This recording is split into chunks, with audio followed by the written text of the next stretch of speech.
All right, well, thank you for joining us as I try to go over this homework packet that you got in September here.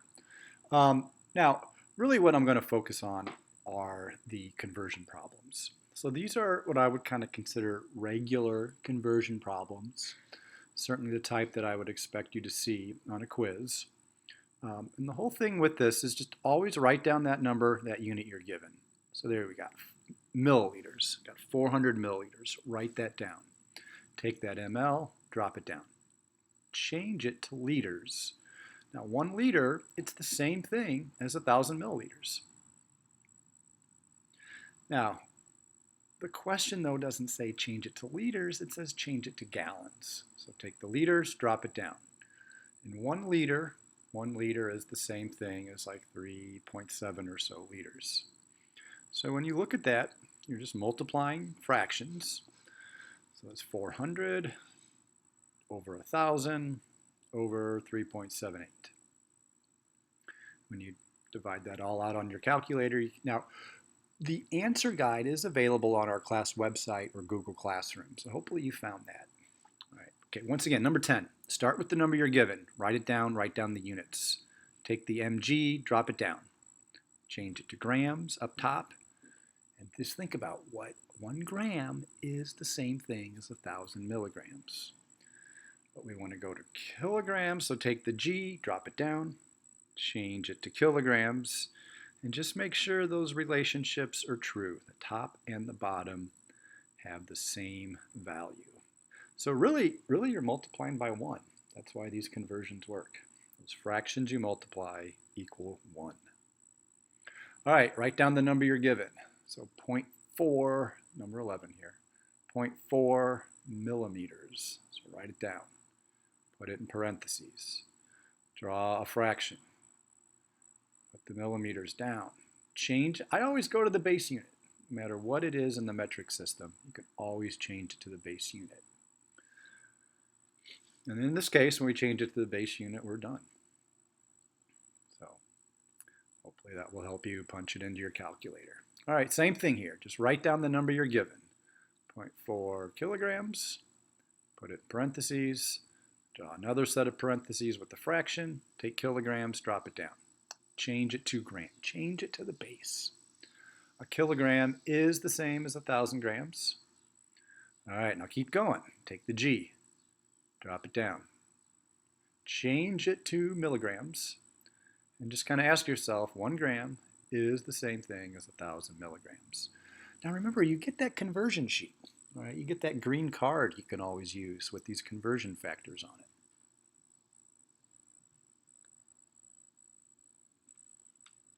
All right, number 13 here. Number 13, just take that number you're given, write it down. So we're going to start with 400 inches. All right, 400 inches. Put it in parentheses. Draw your next set of parentheses with the fraction. Drop inches down. I change them to centimeters. So 1 inch is like 2.5 centimeters. Okay, now take centimeters, drop it down. You can always go to the base. 1 meter is the same thing as 100 centimeters. All right, take that M, drop it down, change it to km, change it to kilometers. 1 kilometer has 1,000 meters in it. All right, so once you've set that up, you're done. I mean, then it's just the calculator work. All right, the whole key is write down the units you're given, drop it down, change it to something else. Okay, and once again, the final answers, you can click on that link anywhere. All right, write down the number you're given, milliliters. Put it in parentheses. Draw a fraction. Take milliliters, drop it down, change it to liters. 1 liter is 1,000 milliliters. All right. All right, looking ahead. Oh, yeah, that one's kind of easy to do in your head. So there you go. All right, number 15. Take that number, write it down. 25, write down the units, km, put it in parentheses. Draw your next set of parentheses. Take the km, drop it down, change it to the base. Always go to meters. Always can go to the base. 1,000 meters is a k meter. Now take meters, drop it down, change them to centimeters. 1 meter is 100 centimeters. All right, there we go. Okay, I think 16, generally we did this one together in class. What's different there is that the number you're given is using exponential or scientific notation. That's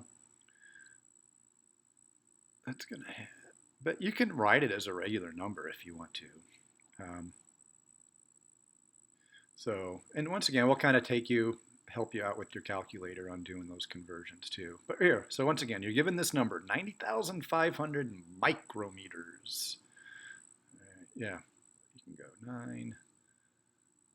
Gosh, it's 9.05, isn't it? I made a mistake. Oh, wait, that's not right. Sorry, ignore that. Okay. Nope, yep. Okay, here we go. 9.05, fat fingers, be careful, times 10 to the 4th is, yeah, it's the same thing. All right, micrometers. Now you can drop the micrometer symbol down. It's like a script M. Now, there's 1 million of those things, like 10 to the 6th of those. And then, but still the same, even though the numbers are weird, it's still the same process. Take the units, drop it down, change it to the base. Drop that down, change it to centimeters. The weird thing is on this one, when you divide by 10 to the 6th, just make sure that you keep that all in parentheses.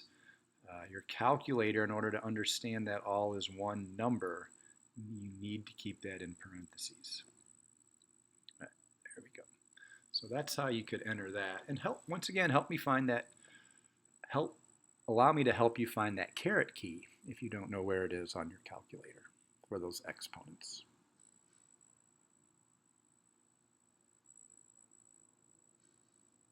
There we go. All right, well, thank you. Okay, now let's do, I think, what is coming up next. Is there a few density problems here? All right. Okay, so yeah, number 18 I'm looking at. The density is given, the volume is given, solve for mass. It's pretty straightforward. So hopefully that's, as far as density problems go, I think that's about as easy as they come. Multiplying the volume and the density, you do figure out how heavy it is. All right, so hopefully 18 was pretty straightforward. All right, what do we got on 20? 20 is really the same thing. You're given a density and a mass asked to find V, volume. I always take the extra step on these. Remember, when that volume is in your denominator, just take that extra step to move it over, and then it's a lot easier to solve it. So, and in fact, both of these, I mean, a balloon with helium in 18, a beach ball in 20, both of those things would float. Both of those would have a density less than 1. All right, now let's try 21. This is another density problem, but this is a little trickier because this is where we're going to figure out like how thick that piece of foil is. So we played around with these pieces of foil in class, and I think I just had you cut one and just assume it's 10 by 10. This one has a little bit more specific or a little more exact, a little more precise measurements for length and width.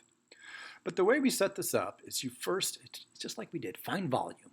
So use the density, use the mass, find the volume, find the volume. So yeah, if you remember, after we cut out our little piece of foil, we weighed it. All right, and then knowing the density and knowing the mass, you can find the volume of it. Now remember, it is a cube. It's kind of weird to think about. It is, well, not a cube, but it is three-dimensional. So it does, even though it's just like a flat piece of paper, it does have a length. It does have a width. And that height is that thickness, or that third dimension of it.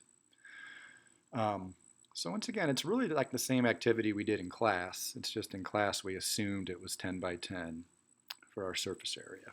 for our length and width. So just be a little bit more careful with your calculator when the numbers are a little more tricky. But yeah, but it's pretty small. It's in that same range. It's about that same size as the foil that we gave you. And we kind of looked at, remember we looked at like heavy duty, we looked at value time.